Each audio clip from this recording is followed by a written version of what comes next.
teks asli Injil ini bukan bahasa Ibrani, bukan bahasa Aram, bukan bahasa Yunani. 3 bahasa ini plus bahasa Latin, lingkungan kecil dipakai, adalah bahasa yang hidup di Israel pada zaman Yesus. Tetapi teks asli Injil ini ditulis dalam bahasa Itali. Sedangkan bahasa Itali itu adalah perkembangan dari dialek Latin yang baru ada abad ke-13 Masehi, abad 11 Masehi. Jadi pada zaman Yesus bahasa Itali itu belum ada. Tapi kok Injilnya ditulis dalam bahasa Itali? Ini yang pertama. Kedua, ada pasal pertama, Injil palsu ini ditulis kata-kata demikian. Evangelio Barnaba Apostolo di Yesu Kristo di Yesu Nasareto Ciamalo Kristo. Ini dalam bahasa Itali.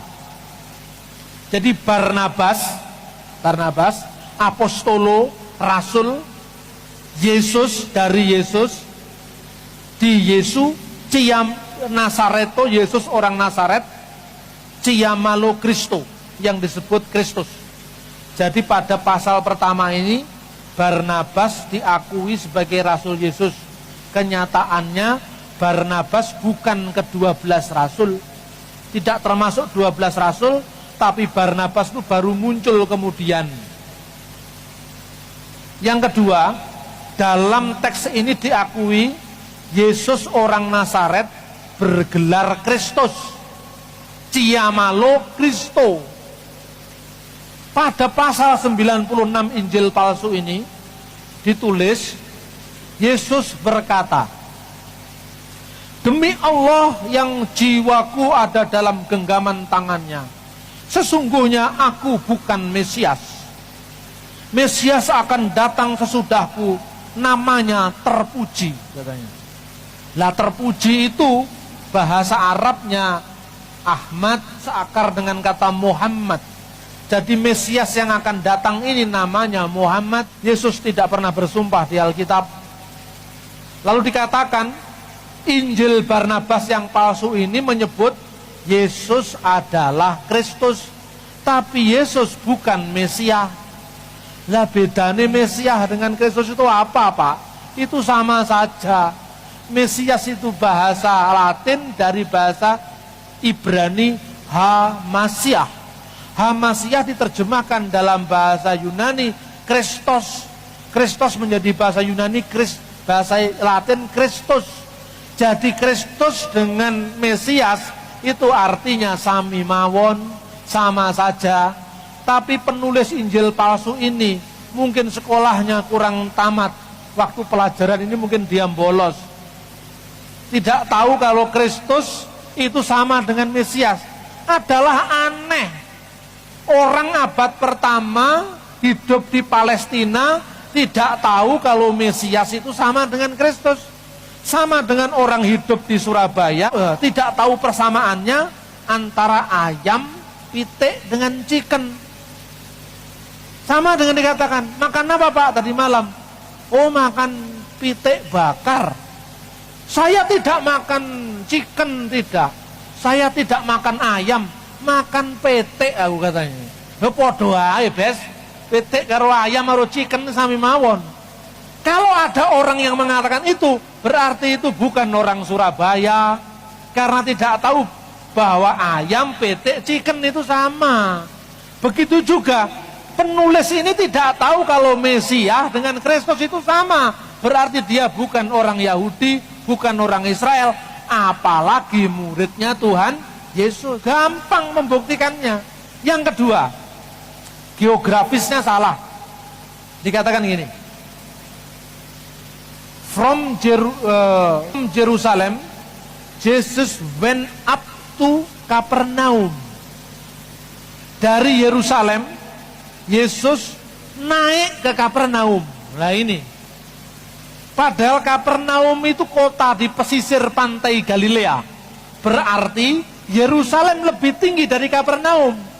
Mestinya from Jerusalem Jesus went down to Kapernaum, tapi dikatakan went up to Kapernaum. Salah lagi. Berarti penulisnya bukan orang Yahudi, apalagi muridnya Yesus. Lalu setelah dari Kapernaum, Yesus berlayar ke kotanya Nazaret. Yang nggak bisa dilayari, Pak. Nazaret itu kota-kota perbukitan, nggak ada pantainya di sana. Karena apa? Penulisnya bukan murid Yesus. Sama dengan orang mengatakan, saya dari Surabaya went down to Malang. Salah itu. Terus saya mikirlah, mungkin ini terjemahan yang salah. Saya cek dari bahasa Italinya, sama. Went up, went down. Saya lihat dalam bahasa Arab, min Urusalim yasu so'ida ila Kapernaum. So'ida itu naik ke Kapernaum. Mestinya bukan so'ida ila Kapernaum, tapi nazala ila Kapernaum. Ini dalam teks Arabnya. Karena memang penulisnya ora tahu roh Israel. Ini persoalannya. Bukti kedua, ada banyak hal, ayat-ayat yang saling kontradiksi dalam Injil Barnabas. Misalnya, situasi politik. Anda bisa membayangkan dalam Injil Barnabas ditulis,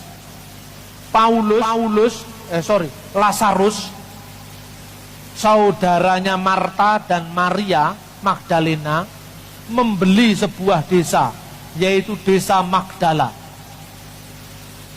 Abad pertama, orang Yahudi dijajah Roma.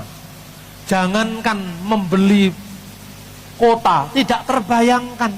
Semua dikontrol orang Yahudi, dikontrol orang Romawi. Tidak mungkin. Ini hanya mungkin membeli kota, membeli pulau, itu hanya mungkin setelah era kapitalisme di Eropa. Berarti Injil ini produk Eropa, abad pertengahan. Terus kemudian, Yesus mengusir iblis untuk memasuki babi. Lalu babi itu berlarian memasuki tong-tong tempat untuk menyimpan air. Nah, zaman abad pertama Masehi, tong itu belum ada. Yang ada tempayan. Ini tidak cocok lagi. Tong itu setelah ada, setelah revolusi industri. Anda bisa cek, abad 10 itu, tong itu mulai ada. Sebelum abad 10, semua tempayan. Sama dengan misalnya kalau orang sekarang mau nulis zaman Belanda. Maka, Tuan Residen menyuruh saya untuk membangun gedung dari semen 3 roda. Loh, semen 3 roda belum ada. Zaman Belanda, semen itu belum ada. Kalau melekatkan ini pasir dengan gamping, itu pakai itu tetesnya tebu. Semen belum ada. Semen itu baru ada periode tahun 70-an. Lah jadi kelihatan bohongnya. Dari sinilah perlunya kritik sejarah. Penulis buku ini hidup pada masa Paus Sixtus kelima tahun 1595. Siapa penulisnya? Penulisnya ya Fra Marino yang tadi ngomong,